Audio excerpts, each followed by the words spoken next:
Larry and Melissa from Tri-County Golf Ranch, and Mike McGee. And Mr. Magoo. Mr. Magoo. Nice to be here. So we've been trying to introduce Mike for months now, and it just hasn't worked out. But welcome, Mike. Well, We're glad to have you here. Thank you. Thank you for having me. Welcome to the team. I'm enjoying it so far. Good. Yep. So Mike has several claims to fame, but his golf-related one is on the PGA Tour. Fewest number of putts. How many, Mike? 18 putts, 1987. So that For was what? like 13. For like 9 holes? No, for 18 holes. Would you get rained out? I missed every green. And that's how you got to do it. You got to miss a lot of greens to have like the at least amount of putts. So even though you were using your putter off the green, the PGA Tour doesn't count it as a putt technically, even though we do personally because we want to try to improve that area of our games. Yep. So, but amazing. Really cool. Yeah. 1980 what? 1987. Wow. So what happened to the putter, Mike? Well, it's pretty ironic. That day it was down in Memphis, Tennessee. It was like 90 degrees, and if you ever played down in Memphis, it's like humidity is like unbelievable, extremely hot. And I was playing early in the morning, and I was playing with Mason Rudolph's boy. His name was Grip Rudolph. He was having to be from Mason, and I was playing with a fella from China. I can't even remember his name, but I remember we got on like the 10th hole, and it was just so hot. It was unbelievable. My pants were soaking wet. It was just unbelievable how hot it was. Well, anyway, I leaned down to line up my putt, which was on the fringe, and I walked up to the ball to hit my putt, and I looked down, and my putter head was turned in sideways. And I thought, oh my gosh, my grip must be loose. So I reached down, grabbed my grip, and I went, boop, and my putter head came off. And it was unreal. My putter head came right off, and I went, guys, and I'm holding on to the shaft, and I'm holding on to the putter head, and it came completely off the club. This is after I had 9 putts on the front 9.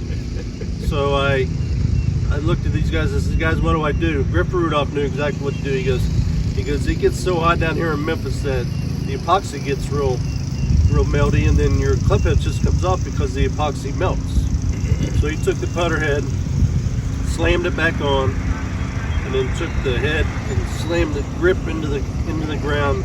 And he goes, just don't put it in your golf bag. He says that should be fine for the rest of the day. So I walked around the back 9, holding on to my putter head like this, my grip with the putter up in the air, and I was just walking the last 9 holes with it like that. And I had 9 more putts on the back 9. Pretty awesome. That's pretty cool. And my putter head came off. Any chip-ins? I chipped in once, and I putted in off the fringe 3 times. Nice. Which is like 0 putts. So that was like I had 4 0 putts, 4 2 putts, and 10 1 putts. Nice. That's pretty awesome. So I had 18 putts. So that's a fancy ring you got on your finger. What do you got there? Well, that's And it's not from a woman. No. Yeah, this is like 1979. I played golf at Ohio State, and we were NCAA champions. Very cool. Yeah. You had a very nice team too, didn't you? Yeah, we had John Cook, who you probably see on the Golf Channel.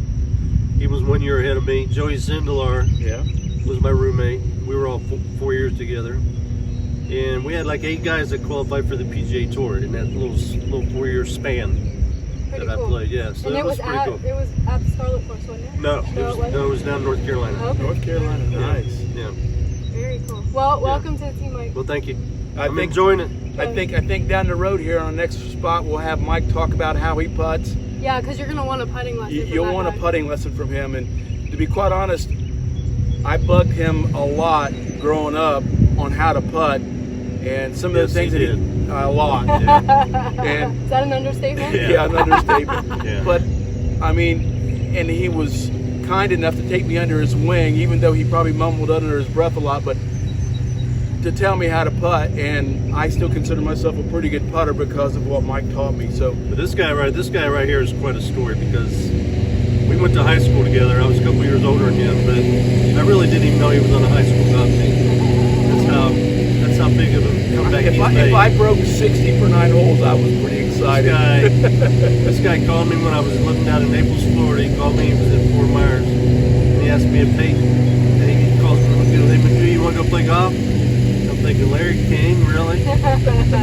So anyway, we met up and I saw him take a couple practice swings. What course was that we played at? Country Club in Naples. No.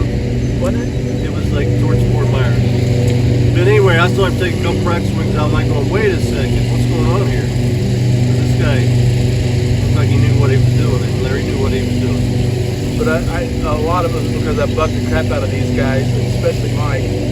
And I had a great time growing up with these guys, learning how to do a lot of stuff. I mean, it was nice of him and a couple other guys kind of took me under the wing, and so I try to share that back to the other kids and people that we teach too. So anyway, guys, thank you so much. Have a great day. Have a great day. All right, thanks.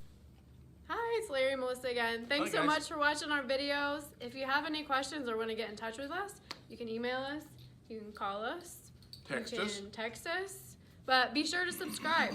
Down on the bottom down there. Thank you.